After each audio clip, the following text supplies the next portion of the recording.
Подстанция Сухум-1 – самая большая подстанция столицы. Отсюда обеспечивается светом большая часть города. По словам энергетиков, отключения во время ремонтных работ неизбежны. Это новое оборудование немецкой фирмы Siemens. По словам специалистов, оно высокого качества и прослужит долго. Но при его установке надо отключать электричество. На это есть свои причины. Провода проходят очень близко, габариты нарушаются, эта техника может пострадать. В первую очередь человек может пострадать, эта техника это уже второстепенная.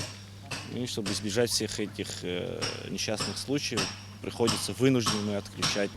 Меняют вот эти сети на бетонных опорах, выключатели. На подстанции их 9. 7 из них уже заменили. И по утверждению специалистов, при их замене отключений практически не было. А вот при установке 8-го свет пришлось отключить на несколько часов. Есть такие моменты, где линию не поменяешь, не отключив эту линию. Это понятно. Никто не может провод поменять у себя, не отключив выключатель. То же самое у нас. Замена 8-го выключателя идет к завершению, но 9 февраля планируется приступить к установке последнего 9-го выключателя. А это значит, что отключение света возможно и в этот день. Однако все зависит от погодных условий. На замену одного выключателя уходит почти неделя. Кроме того, здесь меняют не только выключатели, но и все провода, все входящие линии. Таким образом, поэтапно вся подстанция Сухум-1 будет отремонтирована. Сейчас завершается первый этап ремонта.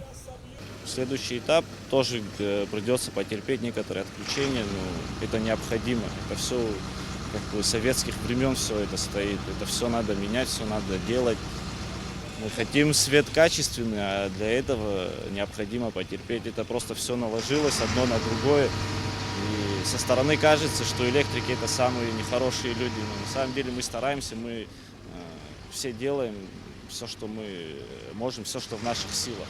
Ремонтные работы на подстанции начались еще до пожара в октябре прошлого года. А в декабре из-за перегруза в сети здесь горело 16 отходящих фидеров, 2 секционные и 4 вводные ячейки. У нового оборудования есть еще одно преимущество. При аварийных случаях оно быстрее срабатывает, сохраняя следующее оборудование, которое за ним стоит и перед ним находится. И они более надежные, токи более мощные, могут через них проходить и выдерживать они это могут. Ремонтные работы на подстанции Сухум-1 ведутся в рамках российской инвестпрограммы. Кугут Савардания, Алексей Гухава, Абхазское телевидение.